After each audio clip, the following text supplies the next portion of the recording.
Welcome, everyone.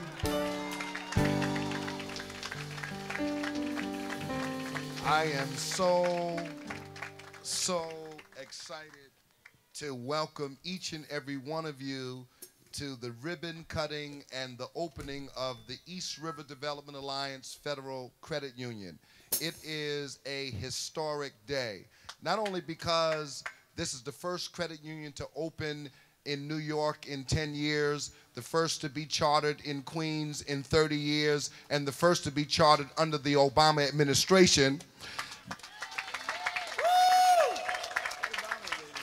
It's not only historic because of that, it's not only a landmark because of that, it's a landmark because today we celebrate residents of Queensbridge, Ravenswood, Astoria, and Woodside houses who came together to create an economic anchor for our neighborhood.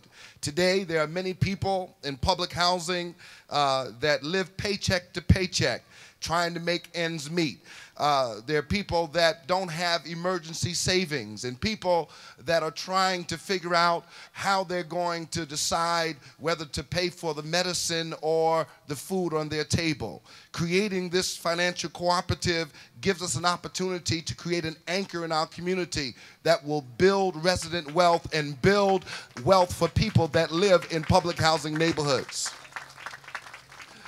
I believe that this is not only an anchor, but it is also an opportunity to give people financial freedom so that people can realize their dreams and move to the next economic level.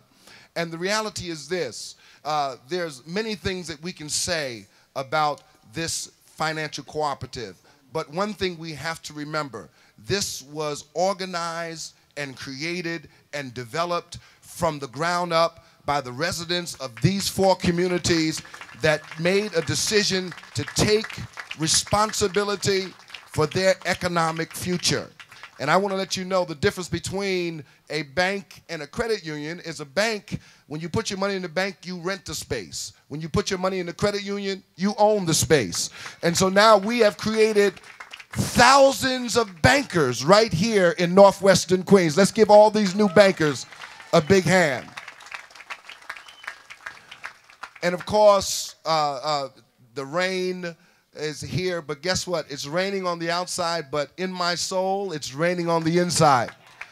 And I believe that it's raining in the hearts and souls of every person that made this credit union possible on today. Again, 5.5 years ago, we conceptualized this idea of not only giving people employment services, not only giving people educational financial literacy service, but we had to add that last piece, empowerment, empowering people to take control of their lives and build a sustainable economic future. That's what this is all about.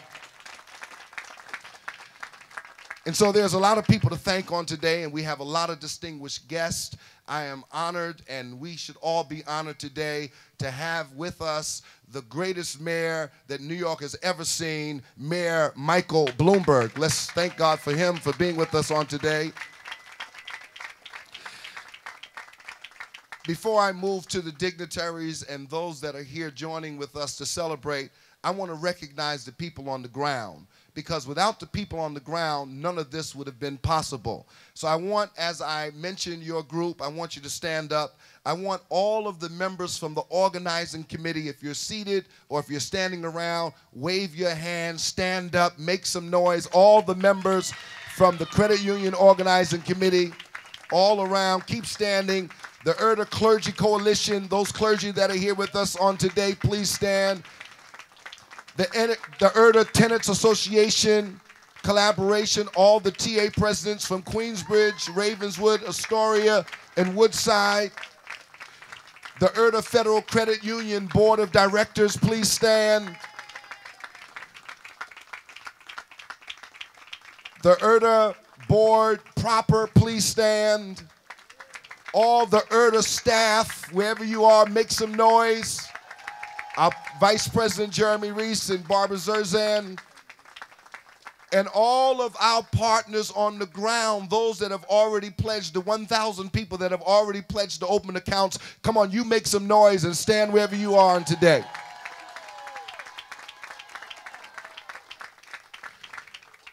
And so I want to thank you I want to thank you because really you made this possible.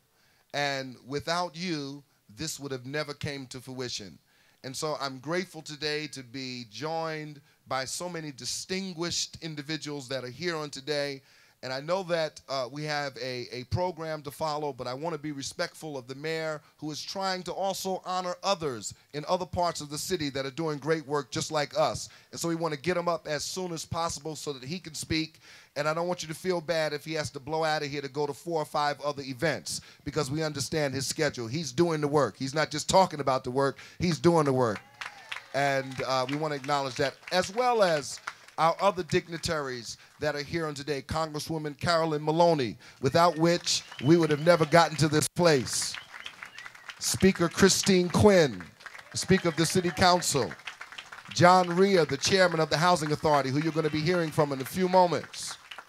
And all of our elected officials, Jimmy Van Bramer, who represents this area in the City Council, Assemblymember Kathy Nolan, City Council Member Peter Vallone Jr., Majority Whip Leroy Comrie for the City Council, Commissioner Mintz, Speaker Emeritus, Speaker Vallone Sr., Commissioner Lopez, Rob Walsh, Dr. Brian Mosley, Bill Taylor, Cliff Rosenthal, Annie Cotton Morris. I mean, so many people are here, Miss Claudia Koger, and then everyone else that is on. You know, when you start mentioning names, you forget it, but I can't forget one person who 8 years ago became a member of the City Council and was very excited about all that we were doing here at the East River Development Alliance. I want to just acknowledge Council Member Eric Joya, who is in the audience.